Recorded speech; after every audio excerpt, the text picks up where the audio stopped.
नमस्कार, आदाब, बहुत बहुत स्वागत है आप सभी का। आप देख रहे हैं मेरा खास कार्यक्रम नजर और नजरिया। मैं हूं आपके साथ बुशरा खानम फाहा। तो आज दूसरा दिन है किसानों के आंदोलन का और किसानों को 200 किलोमीटर पहले ही दिल्ली से रोक दिया गया है शंभू बॉर्डर पर। चारों जो दिल्ली से लगे हुए बॉर्डर हैं, गाजीपुर बॉर्डर, टिकरी बॉर्डर, सिंघू बॉर्डर और शंभू बॉर्डर, वहां पर सुरक्षा चाक चौबंद की गई है कोई ताकि जो किसान हैं वो अपनी मांगों को लेकर दिल्ली में एंटर ना हो सके। सवाल सबसे बड़ा ये है कि किसानों को दिल्ली आखिर क्यों नहीं आने दिया जा रहा है। सरकार की तरफ से लगातार ये कहा जा रहा है कि हम बातचीत के लिए तैयार हैं, बातचीत करना चाहते हैं, लेकिन आखिर इस माहौल में जहां पर 14 लेयर की बैरिकेडिंग की गई हो, जहां जमीन पर कीलें गाड़ी गई हो, जहां आसमान से ड्रोन के जरिए आंसू गैस के गोले जो हैं वो दागे जा रहे हो, जहां छर्रे जो हैं वो किसानों की आंखों में जाकर उनके बदन पर जाकर लग रहे हो,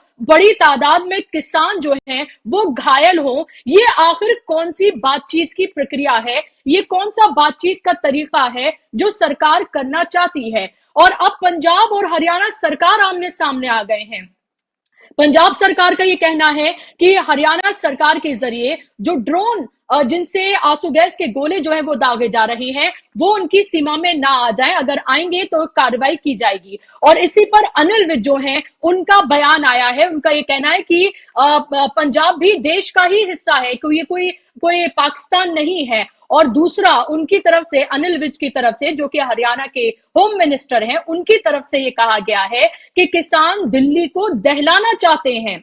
और उनका ये कहना है कि पंजाब सरकार ने आखिर उनको वहां पर ही पंजाब में क्यों नहीं रोका। तो दिल्ली और हरियाणा सरकार आमने सामने आ गए। लेकिन ये आप ये देखिए कि हरियाणा के गृह मंत्री का ये बयान आना, उनका ये कहना कि दिल्ली को दहलाना चाहते हैं किसान, जहां किसान पीसफुल तरीके से मार्च करते हुए ट्रैक्टर्स के जरिए अलग अलग तरीके से दिल्ली आकर सरकार के सामने अपनी मांगों को रखना चाहते हैं। लेकिन सरकार देखिए किस तरह से दुश्मनों की तरह देश के अन्नदाता के साथ व्यवहार कर रही है। और इसीलिए पंजाब के जो मिनिस्टर है, मंत्री, उनका ये कहना है कि जो हरियाणा बॉर्डर है वहां पर दुश्मन देश जैसे हालात जो हैं वो पैदा हो गए हैं, वहां पर इस तरह के हालात बनाए गए हैं। इस बीच खबर यह है कि कल यानी कि 12 से 4 बजे के बीच पंजाब में चक्का जाम किया जाएगा, रेलवे ट्रैक जो है वो जाम किए जाएंगे। ये ऐलान किसान संगठन भारतीय किसान यूनियन उग्राह की तरफ से ये किया गया है। तो किसान अब बिल्कुल सरकार के सामने आर पार के मूड में हैं। वो बातचीत चाहते हैं पीसफुल तरीके से, वो अपनी जो मांगे हैं, जो 10 मांगे हैं, उनका वो समाधान चाहते हैं। लेकिन सबसे टॉप पर जो उनकी मांग है वो है एमएसपी को कानूनी दर्जा दिया जाना, जिसको लेकर सरकार बातचीत के लिए तो तैयार है, लेकिन उसने साफ तौर पर यह जरूर कह दिया है कि यह कानूनी तौर पर मुमकिन नहीं है। दूसरी तरफ उसका यह कहना है कि एमएसपी से ज्यादा वो पहले से ही रेट दे रही है।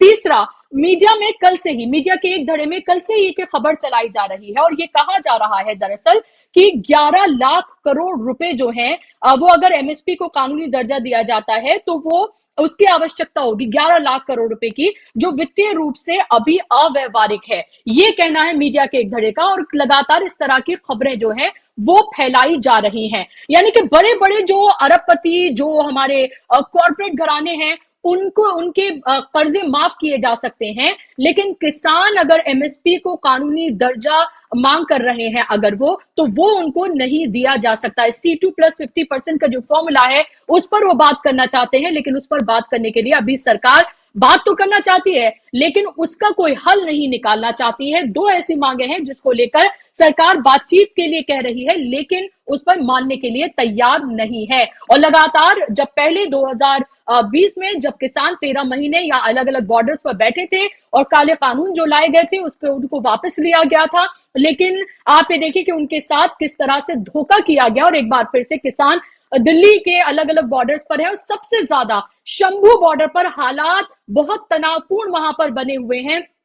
किसान बड़ी तादाद में घायल हैं। राहुल गांधी ने भी एक एक्स आर्मी मैन और किसान जो है उनसे उन्होंने बात की। उनकी आंख में चोट लगी है, हाथों पे उनके चोट लगी हुई है, कई किसान गंभीर रूप से घायल हैं, कई हॉस्पिटलाइज हैं। तो आखिर सरकार क्या चाहती है? किसानों से ये बातचीत का कौन सा उसका तरीका है, और किसान अब लग रहा है कि किसी भी कीमत पर वापस जाने के लिए तैयार नहीं है। जब 2020 में किसान आए थे तब भी वो सिर्फ 2 दिन के लिए आए थे, लेकिन 13 महीने तक वो यहां पर रुके थे। और लगातार जो आसपास जो लोग रह रहे हैं शंभू बॉर्डर के आसपास, जो आम जनता है वो किसानों के साथ खड़ी है और उनको लगातार जो मदद है वो मुहैया कराई जा रही है। इससे पहले मैं आगे बढ़ूं, मैं आपको जरूर सुनवाना चाहूंगी अनिल विज ने क्या कुछ कहा है। और आप ये देखिए हरियाणा सरकार का रवैया किसानों के लिए क्या है। आसमान से जमीन से आफत उनके ऊपर बरसाई जा रही है, लेकिन अभी आप उनको सुनिए, आप जरा अनिल विज को क्या कुछ उन्होंने कहा है। एमएसपी की रिपोर्ट 2004 में आ गई थी, तब कांग्रेस की सरकार थी। 10 सालों में इनकी पार्टी ने क्यों नहीं किया? सिर्फ भड़काने के लिए ऐसे बयान देना ये ठीक बात नहीं है। प्रश्न ये है कि ये कहते हैं हमने दिल्ली जाना है। दिल्ली किस लिए जाना है? बातचीत करने के लिए ना।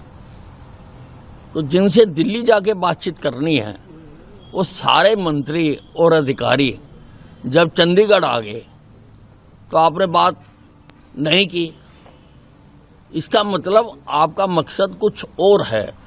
और मुझे तो बहुत हैरानगी लग रही है कि पंजाब सरकार ने नोटिस जारी करा है कि हमारी सीमा में ड्रोन मत भेजो। ये हिंदुस्तान पाकिस्तान हो गया। अगर हमारी पुलिस को मार के कोई पंजाब में भाग जाएगा तो क्या हम उसके पीछे जा नहीं सकते? क्या उसको हम पकड़ नहीं सकते हैं?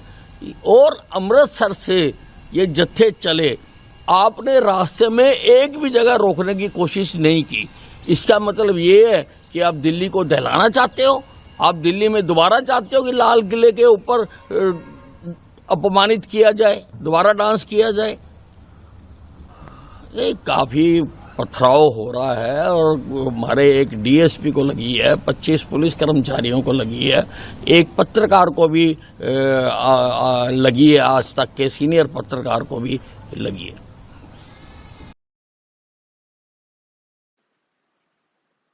तो जिस सीनियर पत्रकार की वो बात कर रहे हैं, उस सीनियर पत्रकार के तो हाथ में जो पुलिस की तरफ से जो छर्रे दागे जा रहे हैं वो उनके हाथ में लगे हैं। और आप ये देखिए कि दिल्ली को दहलाना चाहते हैं, लाल किले की बात को यहाँ पर दोहराया है। तो आप समझिए कि किस तरह का इरादा है सरकार का, और कैसे एक अगर गृह मंत्री की तरफ से एक प्रदेश के ये बयान आए, खासतौर पर हरियाणा के, क्योंकि वहीं से ही तमाम तरह की कार्रवाई हो रही है, तो आप समझ सकते हैं कि सरकार के इरादे क्या हैं। अभी फिलहाल की स्थिति क्या है, आगे ये स्थिति कैसे बढ़ती हुई नजर आ रही है, किसान जो यूनियंस हैं वो आगे क्या कुछ फैसला ले सकते हैं, इसी पर आज हम बात करेंगे। इस पर बात करने के लिए मेरे साथ खास मेहमानों का पैनल जुड़ गया है, जिनका तारुफ मैं आपसे कराना चाहूंगी। स्क्रीन पर तमाम मेहमानों को आप ले आइए। फिलहाल 3 मेहमान मेरे साथ जुड़ गए हैं। 2 किसान नेता, बड़े किसान नेता मेरे साथ मौजूद हैं। पुष्पेंद्र चौधरी जी हैं, किसान नेता हैं, जाना माना चेहरा, मेरे साथ जुड़ गए हैं। इसी के साथ ही डॉक्टर सुनीलम जी हैं, किसान नेता हैं, जाना माना चेहरा है, वो भी मेरे साथ जुड़ गए हैं। और राकेश कपूर जी, सीनियर जर्नलिस्ट, मेरे साथ जुड़ गए हैं। तीनों मेहमानों का बहुत बहुत स्वागत, इस्तकबाल। शुरुआत डॉक्टर सुनीलम जी मैं आपसे करना चाहूंगी, मुझे पता है आपकी फ्लाइट है। ये बताइए कि अभी संयुक्त किसान मोर्चा की तरफ से भी जो सपोर्ट है वो एक्सटेंड किया गया है। उनकी तरफ से कहा गया है, राकेश टिकैत की तरफ से, कि जो किसानों की जो मांगे हैं वही हमारी भी मांगे हैं। कल चक्का जाम की बात की गई है, रेलवे ट्रैक रोका जाएगा 12 से लेकर 4 बजे तक के बीच में। अभी फिलहाल की जो स्थिति है वो कल से भी ज्यादा भयावह नजर आ रही है, खासतौर पर शंभू बॉर्डर पर 200 किलोमीटर पहले ही रोक दिया गया है। सरकार ये कह रही है हम बातचीत के लिए तैयार हैं, लेकिन एमएसपी को कानूनी दर्जा देने के लिए वो तैयार नहीं है। साफ तौर पर उनके तेवर लग रहे हैं। अब यह आंदोलन कहां जाता हुआ आप देख रहे हैं? ये जिन नेताओं का कॉल है, वो नेता चाहे डल्लेवाल जी हों, चाहे पुंडेर जी हों, वो लोग एमएसपी का कानून की बात कर रहे हैं और सरकार कह रही है कि हम कानून बना नहीं सकते हैं। तो अब और वो कह रहे हैं कि भाई दिल्ली में आप क्यों जाना चाहते हैं? तो दिल्ली के अंदर, दिल्ली हमारी है इसलिए जाना चाहते हैं। दिल्ली जो है वो 142 करोड़ लोग है। पंजाब के लोगों की भी राजधानी अभी तक दिल्ली है, कोई अलग से राजधानी उनकी नहीं बनी है। और जो अभी विस साहब कह रहे थे कि हिंदुस्तान पाकिस्तान, तो आप क्या पंजाब के लोगों को आप पाकिस्तानी मानते हो जो आप हरियाणा के अंदर नहीं घुसने दे रहे हो? आपने क्या मान करके उनको रोकने का काम किया है? उनको हथियार नहीं है, वो कोई हिंसा करने नहीं जा रहे हैं कि क्योंकि हरियाणा रास्ते में पड़ता है। अगर कोई और राज्य बीच में पड़ता होता, पंजाब और दिल्ली के, तो वहां से होकर के वो चले जाते। क्योंकि वो रास्ता है, तो एक तरीके से सार्वजनिक रास्ते को बंद करना, व्यवधान डालना, ये अपने आप में क्रिमिनल कार्य है। और कोई भी ये काम करता अगर है तो उसके ऊपर केस दर्ज किया जाता है। जहां तक संयुक्त किसान मोर्चे का सवाल है, जालंधर के अंदर 32 जत्थेबंदियां सब इकट्ठी हुई, उन्होंने पूरा उसका विश्लेषण करने का काम किया। राज्यपाल जी भी जो है उसके अंदर शामिल रहे। और ये कल ही जो है संयुक्त किसान मोर्चे ने प्रधानमंत्री को भी पत्र लिखा है कि दमन से काम नहीं चलेगा, आपको का कानून लागू करना पड़ेगा, सबके से बातचीत करनी पड़ेगी। और हमने नेताओं को भी लिखा है, जो नेता अभी आंदोलन कर रहे हैं उनको भी हमने लिखा है कि आपके ऊपर जो हमला हुआ है हम उसका विरोध करते हैं, खिलाफत कर, किसानों की लड़ाई में हम लोग साथ हैं। और हमने कहा है कि आप आइए, 16 तारीख के जो हमारा जो कॉल है, ग्रामीण बंद का कॉल है, और साथ में जो औद्योगिक हड़ताल का कॉल है, आप भी उसके अंदर शिरकत करने का काम करिए। और उसके में हम लोग करके आगे की कानूनी गारंटी की योजना हम बनाने का काम करेंगे। तो संयुक्त किसान मोर्चा किसान आंदोलन की एकता का पक्षधर था, है और आगे भी रहने वाला है।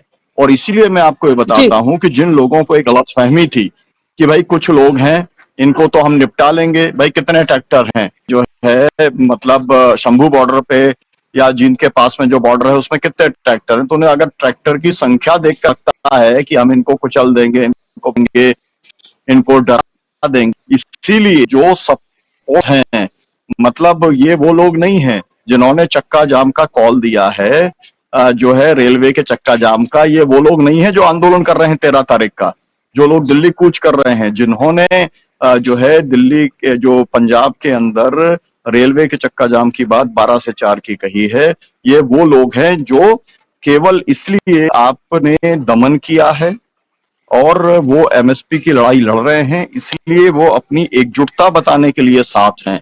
मतलब हम ये को केंद्र सरकार को बताना चाहते हैं, जो बात राकेश टिकैत जी ने भी कही थी कि भाई ये बहुत दूर नहीं है हम इन लोगों के साथ में। वो ठीक है, उन्होंने अपना तय कर लिया, वो दिल्ली उन्होंने अपना प्लान बना लिया, हमारा पूरे देश के अंदर ग्रामीण बंद का अपना कॉल है।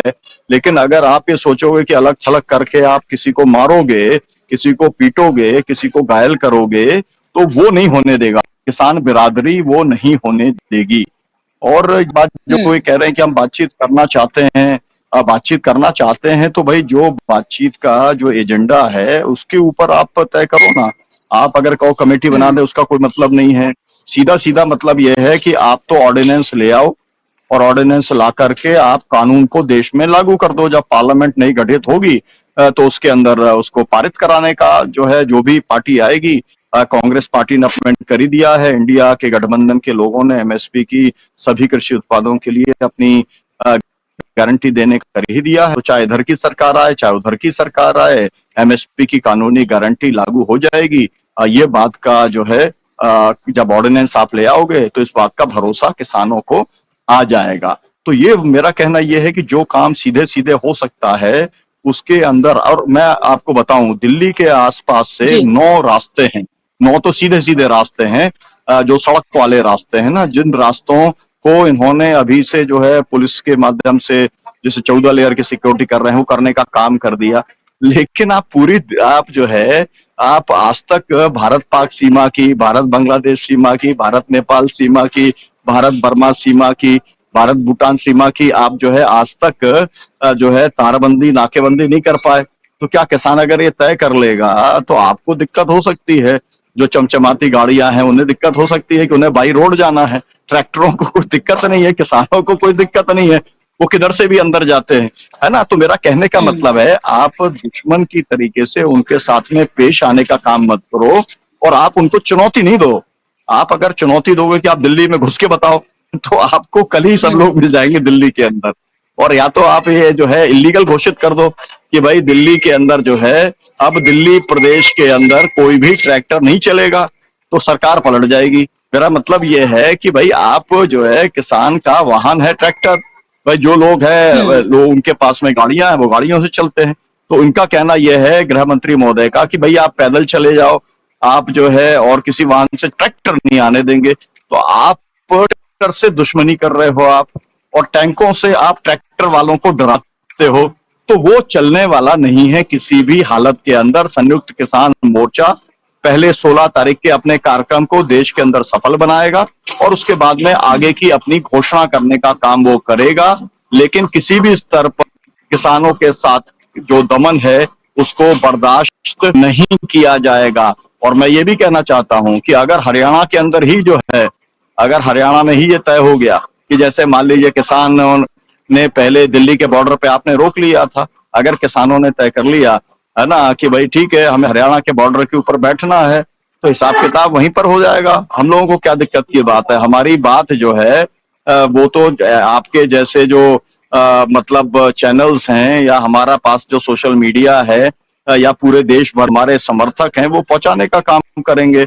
मैं आपको ये बताना चाहता हूं, देखिए कितनी सीरियस स्थिति इन्होंने बनाई है। मैं एयरपोर्ट के ऊपर हूं, एयरपोर्ट के ऊपर एक दुकानदार ये कह रहा है, उससे कोई एक सफाई कर्मी ये कह रहा है जी वो दिल्ली के अंदर बड़ा ये हो रहा है, किसान आ गए हैं। वो ये समझा रहा है जी किसान वसान नहीं है जी, ये तो खालिस्तान वाले लोग आ गए, आतंकवादी जो है तो वो घुसा दिए हैं। अब आप समझिए ये नैरेटिव अगर जो है वो आप चलाने की कोशिश करेंगे, आप किसान बिरादरी को अगर बदनाम करने की कोशिश करेंगे तो आप उसका भुगतेंगे। यही मैं आपसे कहना चाहता हूं। हम तो चाहते हैं कि जो है पीसफुल तरीके से बातचीत तो हो जाए और हमारी जो मांग है वो सरकार मान ले।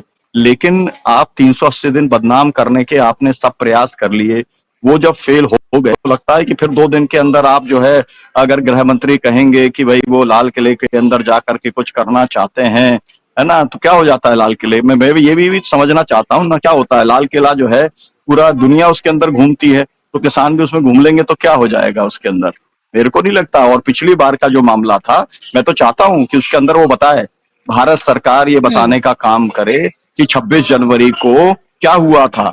हम ये मानते हैं कि गृह मंत्रालय की साजिश हुई थी, कुछ लोगों के साथ में वो साजिश की गई थी और संयुक्त किसान मोर्चे का नेतृत्व और उसके किसान उसके अंदर शामिल नहीं थे। तो कुल मिलाकर के आप ही किसान आंदोलन को बदनाम करने के लिए आपने लाल किले के ऊपर एक षड्यंत्र रचने का काम किया था। और आपकी हिम्मत नहीं है ना, आप उसका जो है तमाम किस्म के ब्लैक आप व्हाइट पेपर ले आते हो तो ले आओ ना, आप पूरे किसान आंदोलन पे ले आओ। मैं तो आपसे ये भी कह रहा हूं, देखिए इन्होंने जो है किसानों के बारे में आपको मालूम है न्यूज क्लिक वाली जो FIR है उसके अंदर क्या कहा। न्यूज क्लिक की FIR में कहा हजारों करोड़ रुपया आया और वो सरकार को डिस्टेबलाइज करने के लिए था। तो भाई बता दो ना कहां से पैसा आया, किस नेता के पास में आया। और अगर तुम्हारी जानकारी में है कि किसी नेता के पास में आया है तो आप उसको गिरफ्तार करो, क्या दिक्कत की बात है। लेकिन केवल बदनाम करने के लिए, क्योंकि हमारे पास तो जितने जगह पर सिंगू हो, टिकरी हो, जो है गाजीपुर हो, हर जगह कमेटियां बनी हुई थी और कमेटियां पैसा इकट्ठा कर रही थी, वही खर्चा कर रही थी। तो हमारे पास तो हिसाब एकदम ट्रांसपेरेंट है, हमारे पास में छुपाने के लिए कुछ नहीं है। लेकिन सरकार जो है हमारी ट्रांसपेरेंसी को लोगों के बीच में नहीं आने देना चाहती और अपने केवल बदनाम किसानों को करना चाहती है। मुझे लगता है कि उससे इससे बाज आना चाहिए और जल्दी से जल्दी MSP की कानूनी गारंटी का कानून, कर्जा मुक्ति का कानून। और जब ये कहते हैं कि हमारे पास पैसा नहीं है, तो मैं कहना चाह रहा हूँ 45 लाख करोड़ का बजट है, आपने 15 लाख करोड़ रुपए अडानी अंबानी और 100 कॉर्पोरेट का आपने माफ करने का काम कर दिया। तो फिर कॉर्पोरेट का अगर माफ है तो किसानों को क्यों नहीं माफ हो सकता। मेरा ये भी पूछना है, मेरा सवाल ये है कि आखिरकार बजट के ऊपर सबसे पहला हक किसका है। जो जितना ज्यादा गरीब है, जो जितना ज्यादा वंचित है, जो जिसको जितनी ज्यादा जरूरत है, उसको उतना बजट मिलना चाहिए। लेकिन आप ठीक उल्टा कर रहे हो। जो लोग लूट रहे हैं इस देश को, जिनकी संपत्ति 5 लाख रुपए थी और अब जो है इनकी संपत्ति जो है 54 अरब डॉलर से ज्यादा भी इनकी हो गई है, दुनिया के अंदर दूसरे तीसरे नंबर के अंदर ये पहुंच गए हैं। तो हमारा तो कहना ये है, ये मैं अपनी व्यक्तिगत बात कर रहा हूँ, ये संयुक्त किसान मोर्चे की बात नहीं कर रहा, मैं तो कह रहा हूँ कि असल में बिल्कुल घोषणा कर देनी चाहिए। हम तो नहीं कर सकते वो, लेकिन जो जिनके पास पॉलिटिकल पार्टी है उनको घोषणा कर देनी चाहिए कि अगर इस देश के अंदर राज्य रजवाड़ों का राष्ट्रीयकरण हो सकता था तो अडानी अंबानी का राष्ट्रीयकरण क्यों नहीं हो सकता। इनकी संपत्ति रात-सात करके शिक्षा, स्वास्थ्य और रोजगार के लिए क्यों नहीं हो सकती। क्यों नहीं इनकी संपत्ति रात-सात किसानों को MSP दी और की करती होती है। आखिरकार ये देश की प्रॉपर्टी है ना, इन्होंने कहाँ से कमाया है ना, और ये अपराधी लोग हैं और इनका अपराध बार बार जो है साबित होता रहा है। तो आप अपराधियों को संरक्षण देने का काम कर रहे हैं, हम अपराधियों के ऊपर कार्रवाई चाहते हैं। तो बहुत सारे सवाल हैं, लेकिन ये सब सवाल जो है लोगों के बीच में। जी बिल्कुल, मैं आपके पास लौट रही हूँ। अगर आपके पास वक्त है तो आप रहिएगा, मैं आपसे एक और सवाल लूंगी।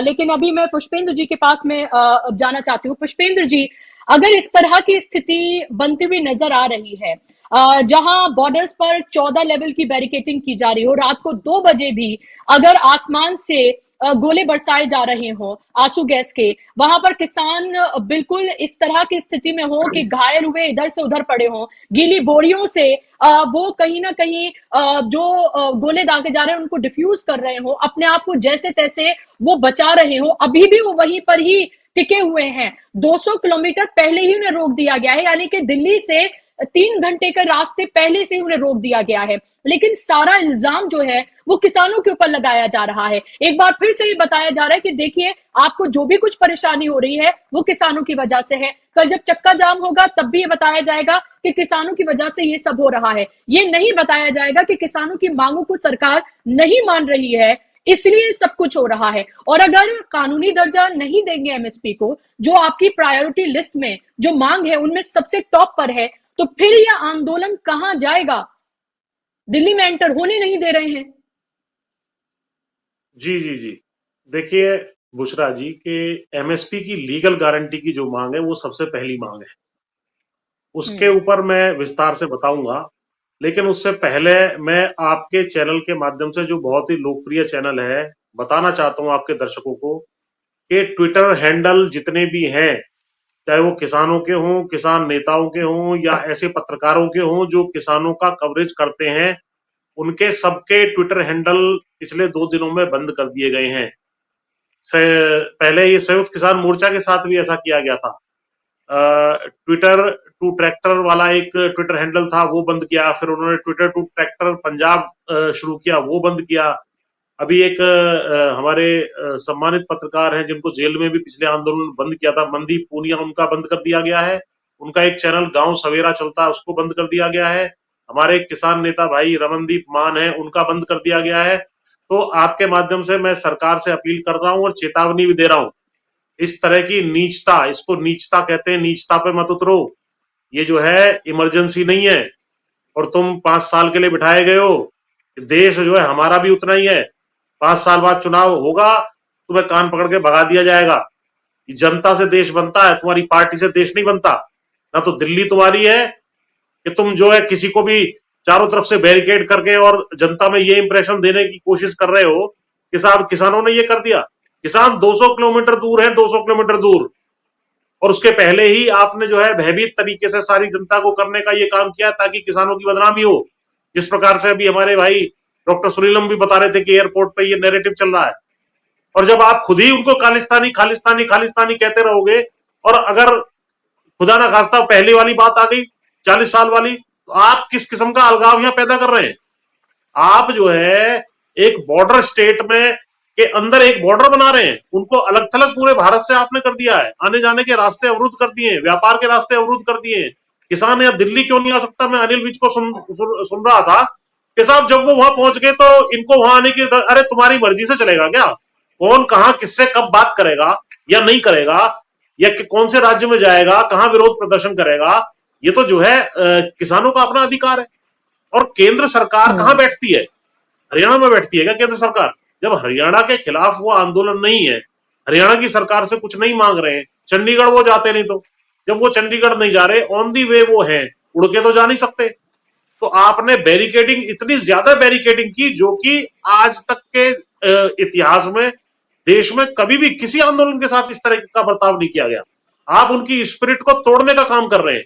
उनको आप फिजिकली पहले तो रोकते हैं, पंजाब पूरा क्रॉस करके वो शांति से वहां आ गए, या पंजाब में किसी जो है चिड़िया को भी चोट लगी और वो शांति से वहां आ रहे हैं, तो आपने बैरिकेडिंग लगा दी, पुल सारे के सारे जो है बंद कर दिए, नदियों को खोद दिया, नदियों में जो है जो पानी इस टाइम नहीं चलता वो पानी छोड़ दिया आपने ताकि कोई क्रॉस ना कर सके। क्या आम आदमी का कोई अधिकार नहीं है?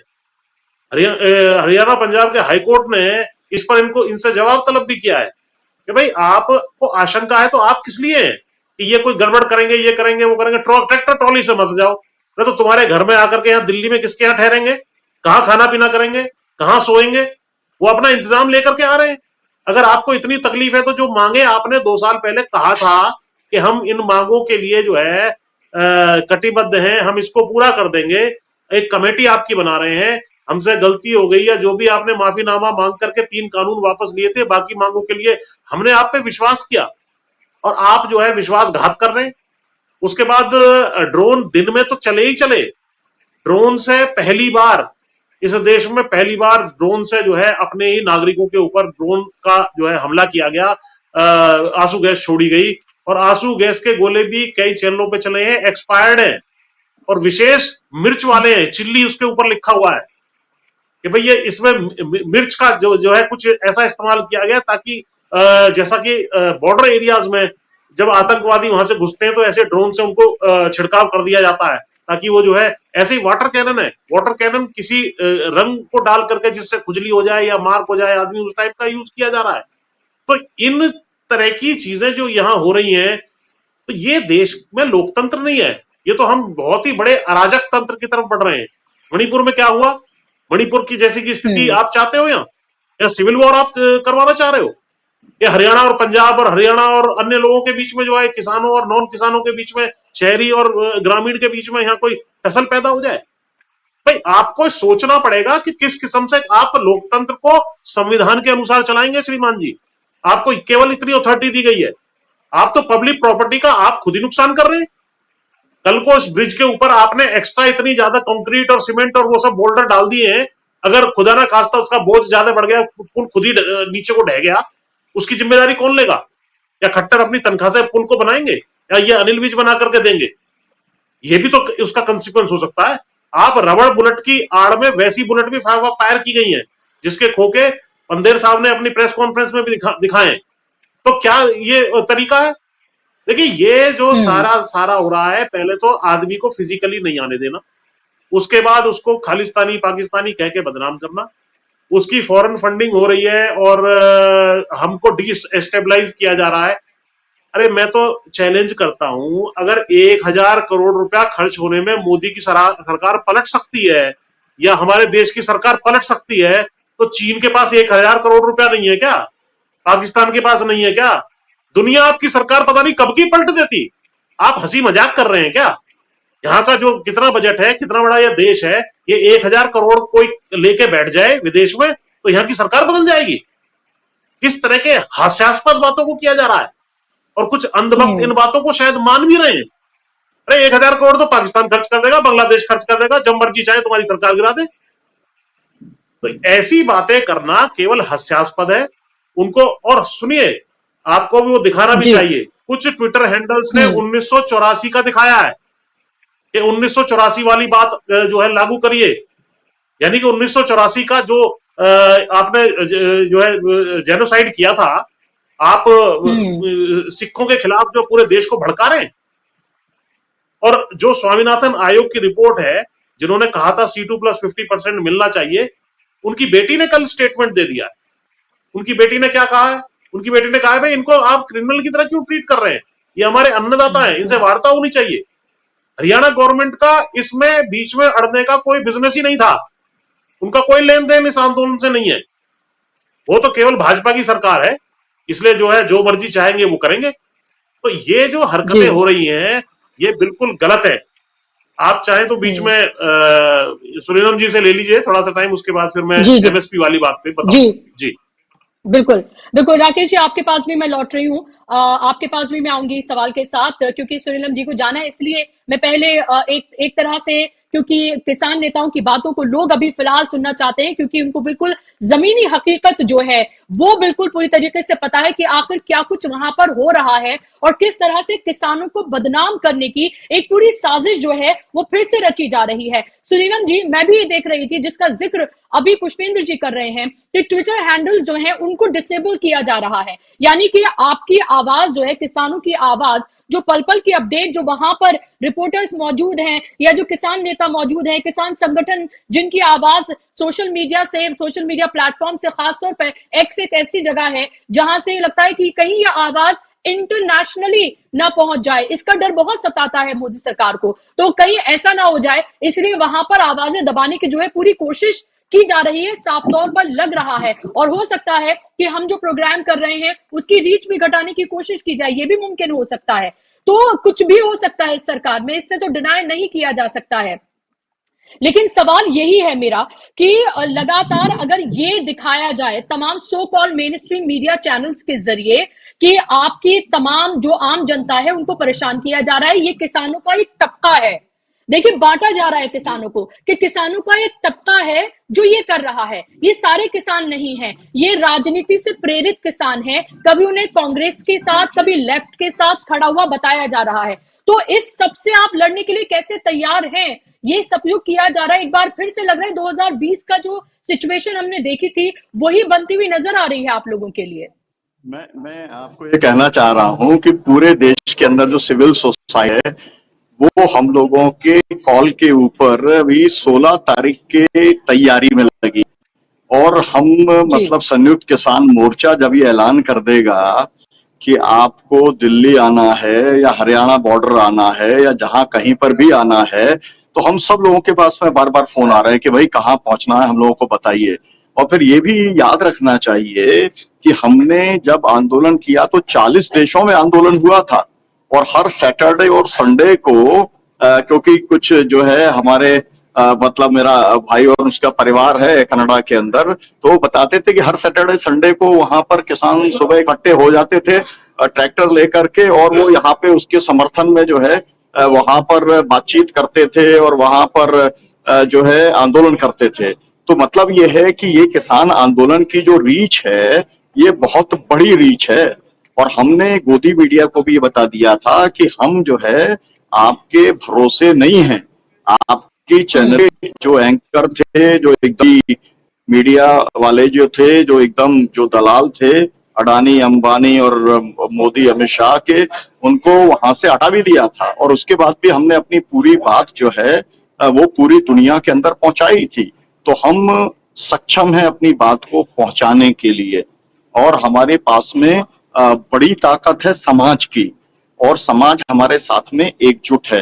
मैं यही कहना चाहता हूं कि टकराने से रास्ता नहीं निकलेगा, बात करने से रास्ता निकलेगा। हम बात करना चाहते हैं, लिखित चिट्ठी हमने दी थी। मैं याद दिलाना चाहता हूं कि पिछली बार जब 380 दिन वाला आंदोलन था, जब दिल्ली के बॉर्डर पे पहुंचे थे तो रात को 3 बजे हमने पीएमओ के अंदर चिट्ठी भेजी थी, है ना, उस समय। और उस समय हमने कहा था कि भाई हम बातचीत के लिए तैयार हैं।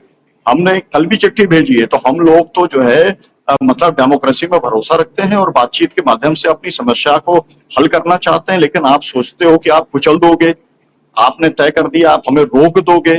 तो हम जो चाहेंगे, हम अगर तय कर लेंगे कि दिल्ली पहुंचना है तो इस पृथ्वी के ऊपर कोई हमको रोक नहीं सकता। और हम जहां तय कर लेंगे कि ठीक है हरियाणा बॉर्डर के ऊपर हम बैठेंगे, तो फिर वहां से भी कोई नहीं रोक सकता। और बहुत मैं इस बात के लिए प्रशंसा करना चाहूंगा कि पंजाब की सरकार ने कम से कम ये स्टैंड लिया। किसी भी मतलब दूसरे राज्य के अंदर आपको कोई भी कार्रवाई करने के लिए पहले अनुमति लेनी पड़ती है। इतनी बात तो गृह मंत्री को भी समझ में आती है। अगर यूपी की पुलिस आती है मध्य प्रदेश में तो किसी को लेकर के नहीं जा सकती जब तक कि लोकल जो है एसपी को किया जाए। इसके भी नियम कानून फेडरल स्ट्रक्चर कैसे काम करेगा देश में बना हुआ है। तो इसलिए, और अभी ये वाली बातचीत भी आ रही है कि किसान नेता ये वाली बातचीत कर रहे हैं कि भाई हमारे लिए अगर पंजाब सेफ है और पंजाब के अंदर हमारा सपोर्ट है तो ठीक है, अगर वहां पे रुका है तो हम वहां रुकेंगे, हमारे को क्या दिक्कत है। अगर जो है दिल्ली के बॉर्डर की लड़ाई हमारे को हरियाणा के बॉर्डर के ऊपर ही लड़नी पड़े तो क्या दिक्कत है। लेकिन ये निर्णय, इसमें भी हमारे निर्णय का सवाल नहीं है। संयुक्त किसान मोर्चा अपना निर्णय 16 तारीख के बाद में दिल्ली के अंदर मीटिंग बुलाएगा या जहां कहीं भी मीटिंग बुलाएगा उसमें वो निर्णय लेगा। अभी जो कुछ निर्णय लेना है वो 13 तारीख के जो नेता हैं वो लोग उसका निर्णय लें। हम केवल दमन के खिलाफ खड़े हैं, ये हमने उन नेताओं को भी बता दिया है। और हम पूरे देश के किसानों को भी बताना चाहते हैं कि दमन किसी भी किसान संगठन होगा। मध्य प्रदेश के अंदर हुआ, 20 जिलों के अंदर किसान नेताओं को गिरफ्तार किया गया। अब जो है 8-10 जिलों के अंदर तो आज जो है वो लोगों को छोड़ दिया गया है, लेकिन अभी भी दो के अंदर लोग जो है ग्रह हैं। तो हम तो हर वो किसान संगठन जो किसानों के मुद्दे के ऊपर लड़ रहा है, संयुक्त किसान मोर्चा उनके साथ में खड़ा हुआ है और आगे भी खड़ा रहेगा। ये बात का हम ऐलान करना चाहते हैं। और हमारे साथ में ट्रेड यूनियन की बहुत बड़ी ताकत है, जिसको कि लोहा 6 करोड़ तो उसके रिकॉग्नाइज मेंबर हैं, भारत सरकार की तरफ से पंजीकृत। तो इसका मेरा मतलब ये है कि आप हमारी ताकत को कम करके नहीं आंकना चाहिए। भारत सरकार को एक बार देख चुके हैं, दूसरी बार देखना चाहो तो फिर आजमा लो। किसान तैयार है जी। जी बिल्कुल, किसान तैयार है, ये कहना है डॉक्टर सुनीलम का। और लगातार वो कह रहे हैं कि अभी हमने ये डिसाइड नहीं किया है, संयुक्त किसान मोर्चा की तरफ से वो बात कर रहे हैं कि 16 तारीख के बाद ही ये डिसाइड जो है वो किया जाएगा कि आगे की क्या स्थिति रहेगी और आगे की प्लानिंग क्या रहेगी। लेकिन फिलहाल जो शंभू बॉर्डर पर जो किसान मौजूद हैं, उनको पूरा समर्थन तमाम जो किसान संगठन है उनको हासिल है। और उनका ये भी कहना है कि अगर एक बार डिसाइड कर लिया किसानों ने कि वो उनको दिल्ली कूच करना है तो वो करके रहेंगे। और अभी वो बातचीत का एक जरिया है, जो लोकतांत्रिक तरीका है, जो हमने देखा था 13 महीने में भी किसी भी तरह का कोई भी इस तरह की घटना किसानों की तरफ से नहीं हुई थी जिस पर उंगली उठाई जा सके कि उन्होंने अलोकतांत्रिक तरीके का जो रवैया है वो इख्तियार किया, जिसकी वजह से ये हालात पैदा हो गए। 750 किसानों ने शहादत दी थी। और एक बार फिर से देखिए आप, उनको पता है उनके साथ कुछ भी हो सकता है। किसानों के साथ जब वो दिल्ली आ रहे हैं, उनको पता है किस तरह की सत्ता है दिल्ली में और जिनसे उन्हें जूझना है, जिनसे उन्हें बात करनी है। उन्होंने 13 महीने सब कुछ देखा, आजमाया है। उसके बावजूद भी वो दिल्ली कूच करने के लिए पूरे तरीके से तैयार है। उनको लग रहा है लोकसभा इलेक्शन से पहले ये एक मौका है कि शायद सरकार जो है सोई भी वो जाग जाए, उनकी मांगों को माने, क्योंकि उनके साथ जिस तरह का धोखा हुआ वो एक बार फिर से उस धोखे के लिए शायद बातचीत का जो कमेटी बनाने ये सब जो कहा जा रहा है उसके लिए उस तरह से राजी नहीं है। पुष्पेंद्र जी, मैं आपके पास आ रही हूं। मैं आपसे समझूंगी कि एमएसपी की बात और दूसरा जो 11 लाख करोड़ रुपए की जो बात कही जा रही है कि ये पॉसिबल है, ये सब मैं आपसे समझूंगी। लेकिन एक ओपनिंग कमेंट मैं राकेश जी से लेना चाहूंगी। राकेश जी, फिलहाल की स्थिति को एक पत्रकार, एक सीनियर पत्रकार के तौर पर आपने तमाम स्थितियां देखी हैं, आपने तमाम दौर देखे हैं। अभी इसको आप कैसे आंक रहे हैं, कैसे देख रहे हैं? नागरिक के साथ, अन्नदाता के साथ, जो हमारे प्लेट में थाली में खाना लेकर आता है, उससे दुश्मनों जैसा व्यवहार किया जा रहा है। जमीन आसमान से लेकर आफत बरसाई जा रही है, जख्मी किया जा रहा है, दिल्ली नहीं एंटर होने दिया जा रहा है। आखिर दिल्ली क्यों नहीं आप उन्हें एक जगह क्यों नहीं दे सकते जहां पर बैठकर वो प्रोटेस्ट कर सकें? प्रोटेस्ट तो लोकतंत्र में अधिकार है, पीसफुल तरीके से कर।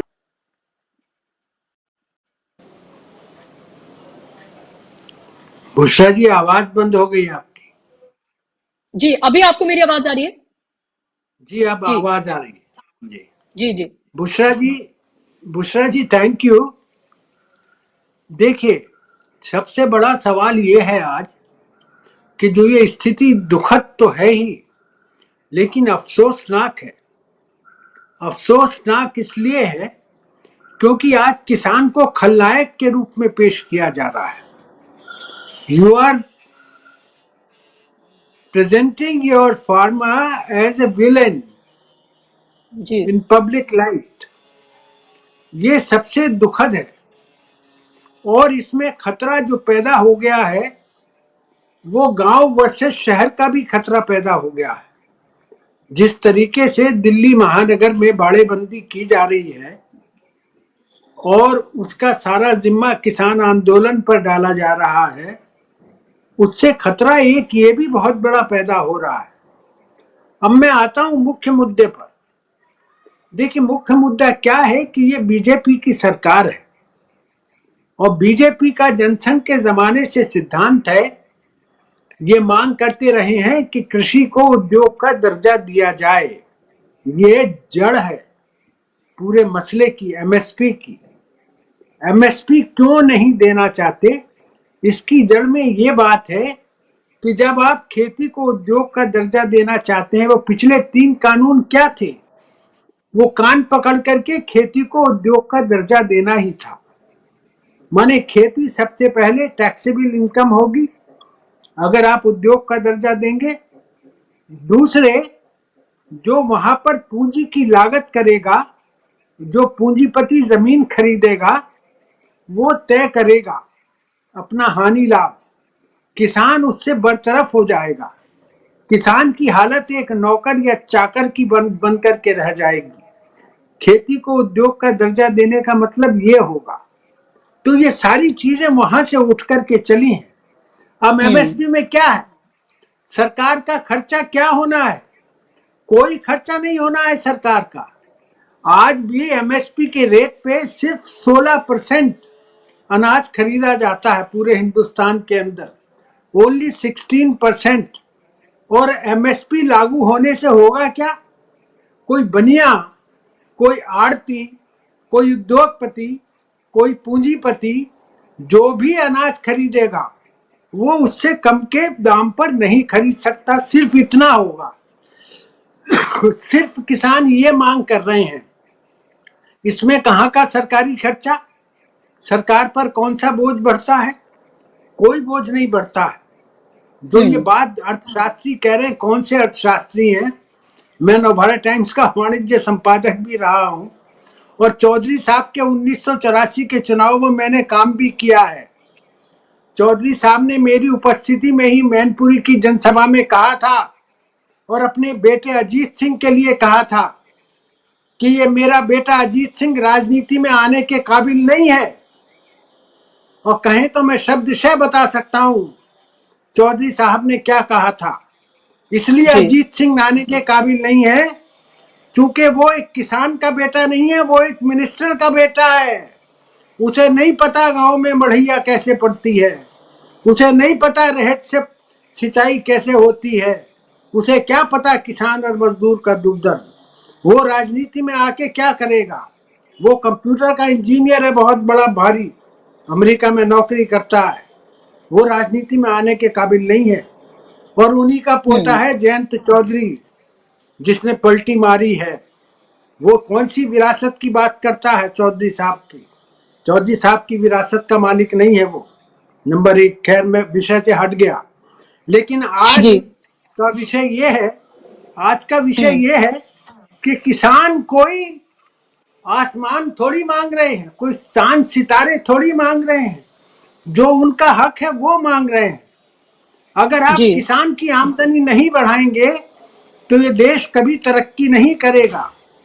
किसान अगर संपन्न होगा, किसान अगर मजबूत होगा, तभी ये देश मजबूत होगा।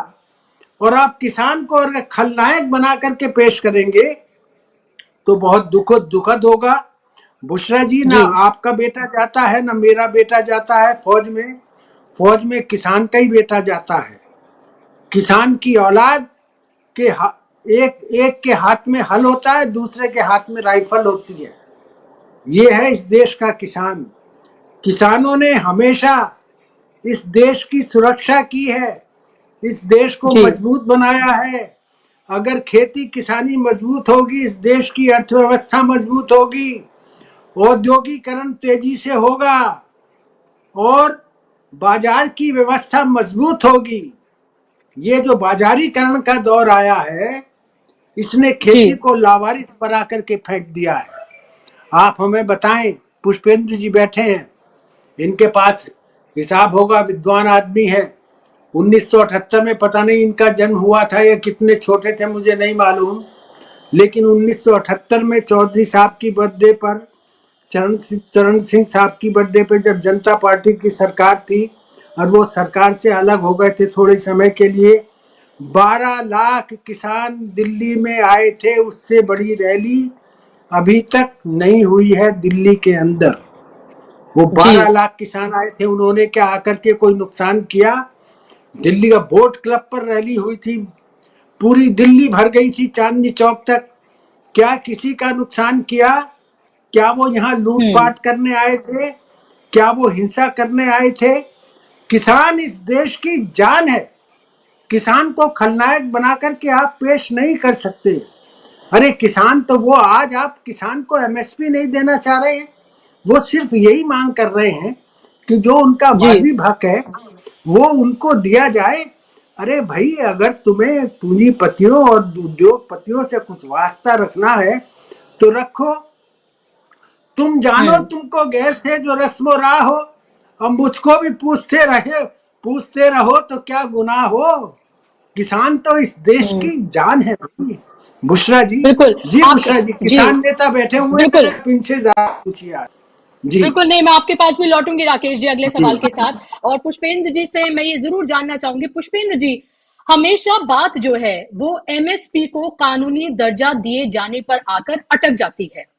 अब एक एक आम इंसान जो आपको हमें यहाँ पर देख रहा है और सुन रहा है, उसको ये जानना बेहद जरूरी है कि आखिर सरकार की जान इसमें क्यों अटकी हुई है। वो क्यों नहीं किसानों को कानूनी दर्जा दे देती है एमएसपी का। आखिर C2+50 का जो फॉर्मूला है उस पर आगे बढ़ने के लिए तैयार क्यों नहीं है सरकार। आखिर ये क्यों ऐसा नहीं करना चाहती है। 10 मांगे हैं, उनमें से 8 मांगे ये कहा जा रहा है अभी सरकार की तरफ से, इसकी सत्यता देखनी होगी। आप बता सकते हैं कि वो मांगने के लिए तैयार है, लेकिन 2 मांगों पर बात अटकी हुई, उसमें सबसे टॉप पर जो है वो एमएसपी को कानूनी दर्जा दिया जाना है। आप मुझे बताइए कि आखिर ऐसा क्यों नहीं करती है सरकार। आखिर उसकी इसमें क्या मंशा है कि 13 महीने किसान यहाँ पर रहे, अब एक बार फिर से किसान यहाँ पर हैं, आम लोगों को भी परेशानी हो रही है, इसमें कोई दो राय नहीं है। लेकिन ये परेशानी सिर्फ इस वजह से हो रही है क्योंकि सरकार उनको दिल्ली नहीं आने देती है। आप जरा मुझे समझाइए और हमारे दर्शकों को भी। देखिए बुशरा जी, जो एमएसपी की लीगल गारंटी की मांग है, वो मांग वास्तव में क्या है? वो मांग जी ये है कि पहले तो एमएसपी जो घोषित करती है सरकार, वो मिनिमम सपोर्ट प्राइस 23 फसलों का घोषित किया जाता है। उन 23 फसलों का जो प्राइस डिटर्मिनेशन है, वो कॉस्ट जो उसकी लागत आती है उसको उगाने की, वो CACP एक संस्था है, commission for agriculture cost and prices. वो एक C2 लागत, टेक्निकली उसको कहते हैं C2 लागत। ये सारे की सारी लागत जोड़ने के बाद संपूर्ण लागत कहते हैं C2 लागत।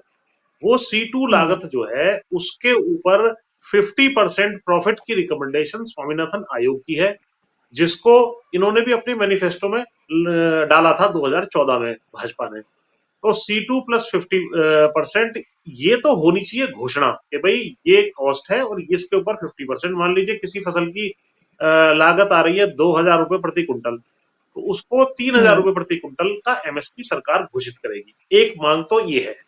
दूसरा, उसको एमएसपी को लीगल गारंटी बनाया जाएगा, एक लॉ पास होगा जिसमें यह कहा जाएगा कि उस फसल को एमएसपी जो घोषित उस साल की हुई है, जैसे 3,000 रुपए प्रति कुंटल मैंने बताया किसी फसल का, उससे नीचे कोई भी व्यक्ति नहीं खरीदेगा, चाहे वो प्राइवेट हो, चाहे सरकार हो, या कोई संस्था हो, या जो भी अडानी अंबानी कुछ हो। इस मांग में ये नहीं है जो प्रचारित किया जा रहा है कि सारा माल एमएसपी पे सरकार को खरीदना है, और जब सरकार खरीदेगी तो 10 लाख करोड़ रुपए का, आज टाइम्स ऑफ इंडिया आप उठा के देख लें, कल से मैं चैनलों पे सुन रहा हूं कि 10 लाख करोड़ रुपए हमारा खर्च हो जाएगा। ये मांग नहीं है हमारी कि सरकार सारा माल खरीदे। सरकार फूड सिक्योरिटी एक्ट की जरूरतों के लिए जितना माल खरीदती है वो खरीदती रहे, और उसके अलावा जो बाकी माल बचता है उसको खरीदने का काम एमएसपी पर हो। इसको मैं बहुत साधारण तरीके से एक उदाहरण से बता देता हूं। अभी आज की तारीख में अगर हम आकलन करें 23-24 का, तो एमएसपी की जो 23 फसलें प्लस गन्ना भी, क्योंकि गन्ने का प्राइस सरकार डिक्लेयर करती है लेकिन प्राइवेट लोग खरीदते हैं, तो ये भी एक बहुत बड़ा उदाहरण है कि भाई प्राइस सरकार ने डिक्लेयर किया और प्राइवेट मिलें खरीद रही है, कोई तकलीफ नहीं हो रही है। तो ये जो 23-24 फसलें हैं, इनका टोटल वैल्यू जो बनती है वो लगभग 15 लाख करोड़ रुपया बनता है। अब इस 15 लाख करोड़ के 3 हिस्से हैं जो मैं 3 पेन के सहारे आपको समझाऊंगा आपके दर्शकों को। आप ये मान लीजिए कि ये 3 पेन है। अब इस 3 पेन के ये 5-5 लाख करोड़ रुपया, टोटल 15 लाख करोड़ की एमएसपी की फसलें हैं, टोटल वैल्यूज की, वैल्यू वाइज। क्योंकि किसान अपने आप में बहुत बड़ा वर्ग है, बहुत बड़ी जनसंख्या, आधी जनसंख्या किसान ही है, तो किसान अपने घर में ही लगभग 5 लाख करोड़ की फसलें इस्तेमाल कर लेता है, खुद खाने में, पशु आहार में, अगले साल के बीज के लिए। कुछ खराब हो जाती हैं, कुछ लेबर को भुगतान भी जो है गेहूं और धान के रूप में कर दिया जाता है, कुछ आपस में एक्सचेंज हो जाती हैं कि भाई मेरा गेहूं ले लो, तुम अपनी दाल दे लो। तो ये 5 लाख करोड़ की फसल तो मार्केट में से आउट हो गई। अब ये बच गए 10 लाख करोड़ की फसलें एमएसपी की। इस 10 लाख करोड़ में से ऑलरेडी सरकार जो है 5 लाख करोड़ की फसलें गेहूं, चावल, और मुख्य रूप से, और गन्ना जो प्राइवेट मिल्स खरीदती हैं वो खरीदी जा रही हैं, तो ये भी 5 लाख करोड़ का आउट हो गया। अब ये केवल 5 लाख करोड़ की फसल बची है।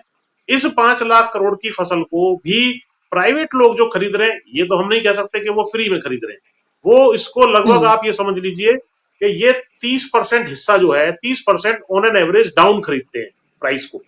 यानी 3,000 रुपए का अगर एमएसपी है तो ऑन एन एवरेज उसको 2,000 रुपए का खरीदते हैं वो लोग।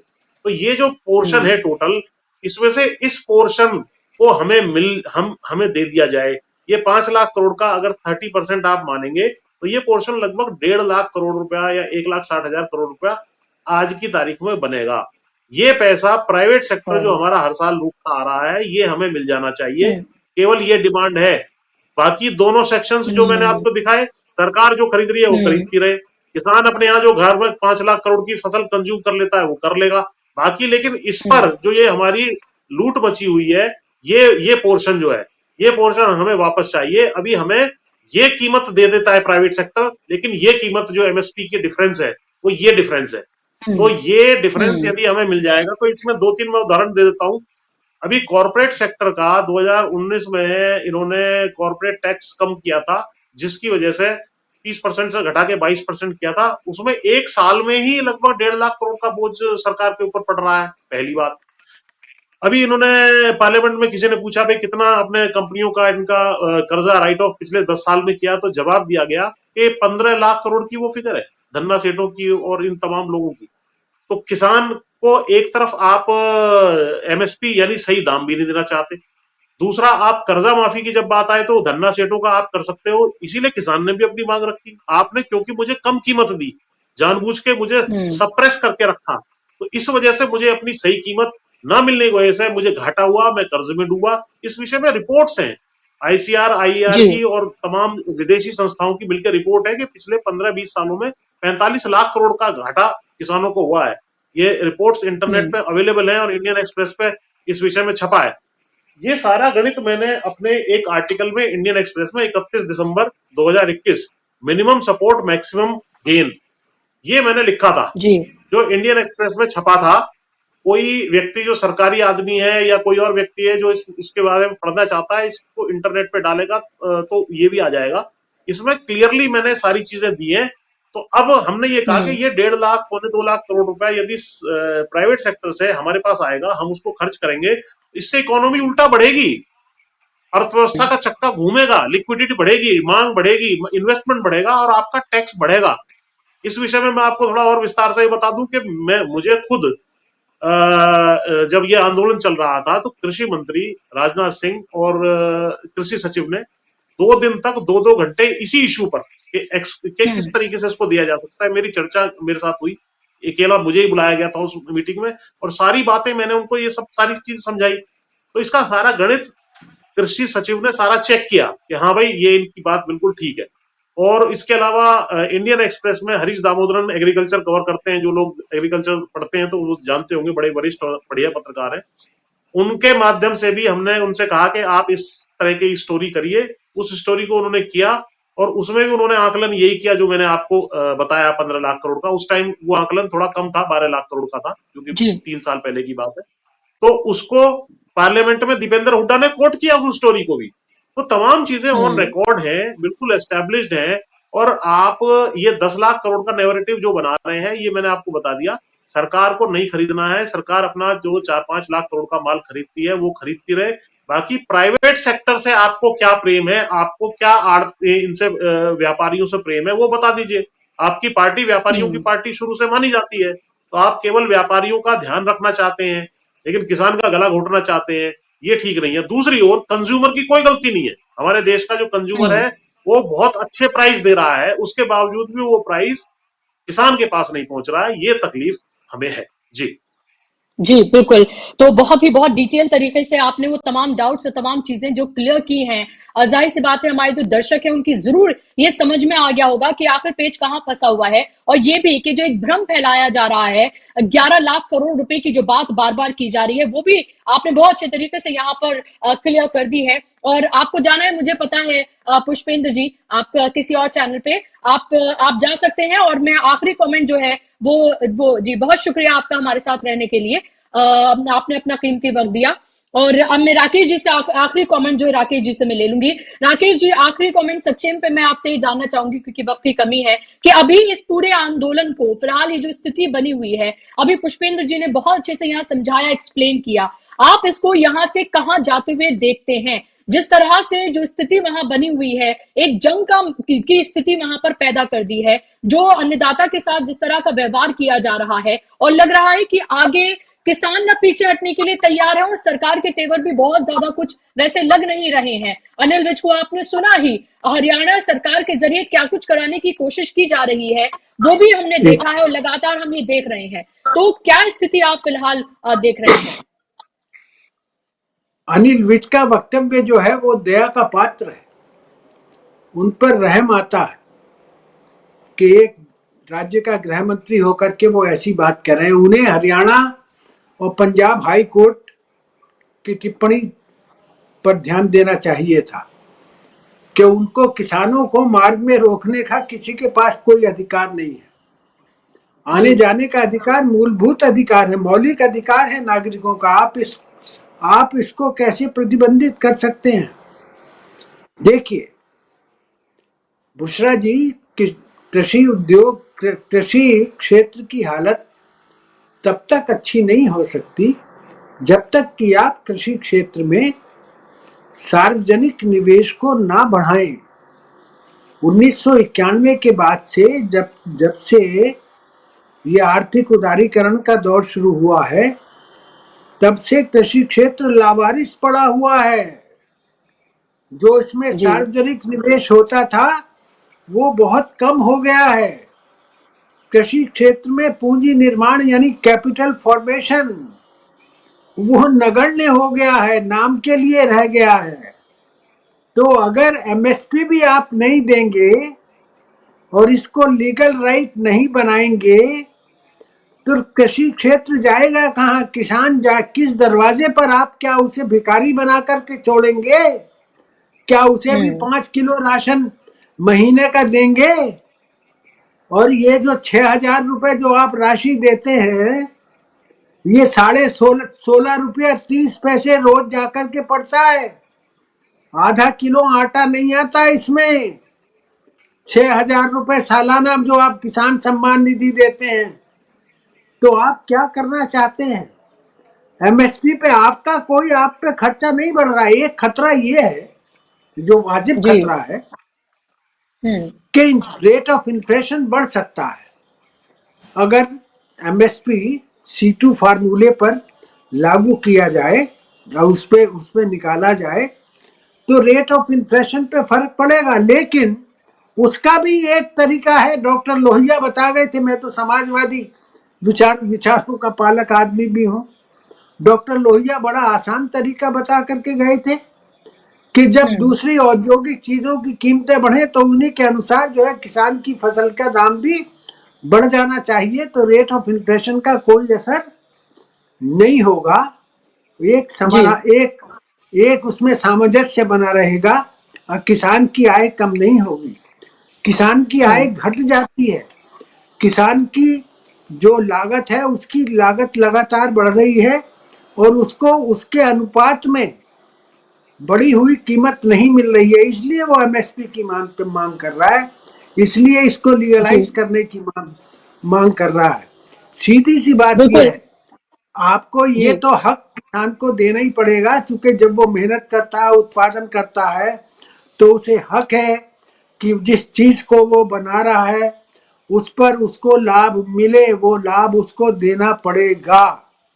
जी बुशरा। बिल्कुल जी, जाहिर सी बात है, देना पड़ेगा, और यही मांग है। इसीलिए किसान एक बार फिर से अपने सारे कंफर्ट को छोड़कर, खेती बाड़ी को छोड़कर, अपने परिवारों को छोड़कर, अपनी जान जोखिम में डालकर, और सर्दी के इस वेदर में अपने कहाँ उसे सोएगा, कहाँ खाएगा, कैसे करेगा, वो सब कुछ छोड़कर वो यहाँ पर आया। उसे कोई शौक नहीं है, ये उसका कोई पास टाइम या एंटरटेनमेंट का जरिया नहीं है कि चलिए कुछ दिन हो गए, चलो फिर से चलते हैं दिल्ली। वो अपने जो जायज मांगे हैं उसके लिए जो जनता के द्वारा चुनी हुई सरकार है, जो लोकतांत्रिक तरीके से चुनी गई है, सत्ता पे जो कुर्सी पर बैठी हुई है, उससे वो अपने वाजिब सवाल कर रहा है। लेकिन देखिए आप कि लोकतंत्र का हश्र क्या कर दिया गया है कि वो अपने वाजिब सवाल सवाल के साथ दिल्ली तक नहीं आ सकते हैं। दिल्ली इसी देश का हिस्सा है। दिल्ली में जनता के द्वारा चुने गए जो नुमाइंदे हैं वो बैठते हैं, यहाँ पर पॉलिसी मेकिंग से लेकर तमाम चीजें होती हैं। तो अगर किसान यहाँ आना चाहते हैं तो सरकार को परेशानी क्या है? और देखिए तमाम तरह की षड्यंत्र की थ्योरीज और वो सब पहले से ही चलने लगी हैं। जो ट्विटर हैंडल्स हैं वो डिसेबल किए जा रहे हैं ताकि आवाज को दबाया जा सके। तो आपको पता चल रहा होगा कि सरकार का रवैया क्या है और वो आगे क्या कुछ और करने जा रही है, और बातचीत भी किस माहौल में हो रही है ये भी आपके सामने है। आगे लग रहा है कि ये टेंशन कम होने का नाम तो नहीं लेगी। 16 तारीख को संयुक्त किसान मोर्चा की भी कॉल है बंद की, और कल चक्का जाम जो है वो पंजाब में 12 बजे से लेकर 4 बजे तक किया जाएगा। तो कल भी देखना होगा कि स्थिति और किस तरह से आगे बढ़ती हुई नजर आती है और क्या सरकार के तेवर नरम होते हैं। और किसानों ने तो ठान ली है कि वो लोकसभा इलेक्शन 2024 से पहले सरकार से अपनी मांगों को मनवाएंगे। ये आंदोलन कितना लंबा चलता है ये देखना अभी बेहद महत्वपूर्ण होगा। बहुत शुक्रिया राकेश जी, अपना वक्त आपने दिया, आपने इस महत्वपूर्ण मौजू पर अपनी बात रखी। बहुत शुक्रिया। शुक्रिया आप तमाम दर्शकों का भी। लगातार किसान आंदोलन से जुड़ी तमाम अपडेट, तमाम खबरें, ब्रेकिंग लेकर हम आपके सामने आते रहेंगे, आपको अपडेट देते रहेंगे, रिपोर्ट्स आप तक पहुंचाते रहेंगे। आप तमाम वीडियोस को पसंद करिए, ज्यादा से ज्यादा लोगों तक आप पहुंचाइए ताकि आप भी घर बैठे, अगर आप भी अन्नदाता को किसी तरीके से सपोर्ट करना चाहते हैं तो ये आपके सपोर्ट का जरिया है कि आप उनकी आवाज को ज्यादा से ज्यादा लोगों तक पहुंचाएं। हमारी वीडियोस को आप शेयर करें। आज के कार्यक्रम में बस इतना ही।